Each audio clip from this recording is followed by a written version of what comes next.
So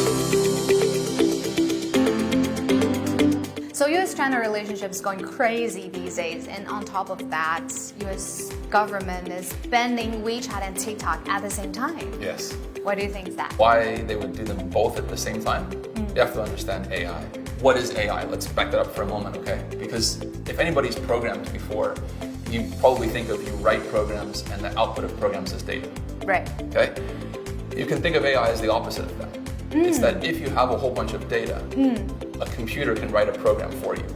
And you might not even actually understand what this program does. So TikTok was AI first. Got it. They've been adding what we call social networking things to it afterwards, but it was AI first. The way you would see the videos was determined, picked deliberately by an AI to optimize for something. Something. Why is it a big problem? Because you have to ask, what is it being optimized for? Okay, from the way I see it, I'm having fun, so much fun, so many funny videos on TikTok and people dancing, sharing knowledge, connecting with other people. What's so wrong with it? All of that sounds really great, right? So what we learned in 2016 was that there was a company, Cambridge Analytica, that was profiling Americans to figure out how to advertise to them, specifically for influencing democracies. To change how they vote. To change how people think about things. Yeah. Now, I don't think it was so direct. It's not like I can flip a switch and you're going to go vote Trump. It's that I can sort of turn some knobs and maybe you don't really hear the facts the same way that I hear them, or I can tweak them just a bit and then maybe you think Hillary is crooked. And you hear that enough times, you believe it. They call these nudges, right? And economists have known about them for a long time. If I can nudge you ever so slightly, over a period of small nudges, I can get you to decide. Does it have to do anything with TikTok? So TikTok, the most powerful tool that we have right now to nudge people is AI. Because it can recognize patterns in data. So you need a vacuum cleaner to get all the data you can. That's WeChat. And then you need a brain to understand how to control the information that's going through that to manipulate it for certain reasons. For certain That's reasons. TikTok. Yeah. For So certain together, reasons. this is two sides of the same coin. Together, it's an unbelievably powerful tool. Yeah.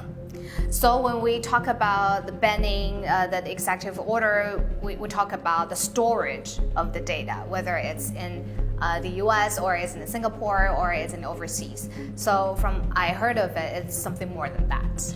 With AI, where the data is stored is not really important because you make something known as a model and you can bring that out. So you make this program. So again, out of the AI, the data comes the program. The program, of course, can leave the country. It can leave anywhere you want it. So I keep talking about AI technology as if it's so dangerous, but isn't Facebook or Google, any other tech company using the same technology?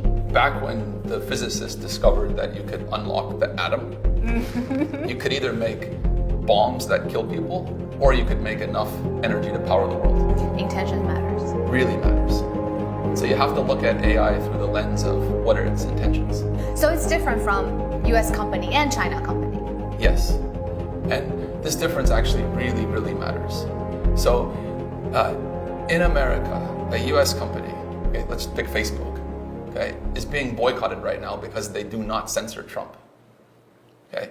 In China, there are a number of tech companies that if they allow something to go up that's against Xi Jinping, it gets taken down right away. And if they catch the person that did it, that person goes to jail.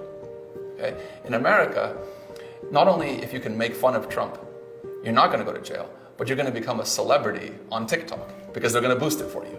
Yeah, and Jimmy Fallon's going to come and book you as their guest. There you go, right? Yeah. Yeah. So the intentions really, really matter. And if you say, well, what exactly is the intention of Facebook and Google? Now, it's really just to sell more ads. So it's to get you to buy stuff.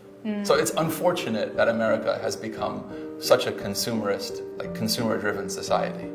But make no mistake, that's very different than an ideologically driven society. Got it. Yeah. This is not the US government trying to weaponize Facebook or Google for their own purposes.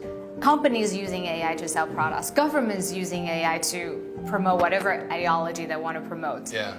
And we as users, we don't know, we cannot feel it. So what's gonna happen? Well, so that's the heart of the problem, is that in both of those cases, we're not even the product anymore, we're the fuel.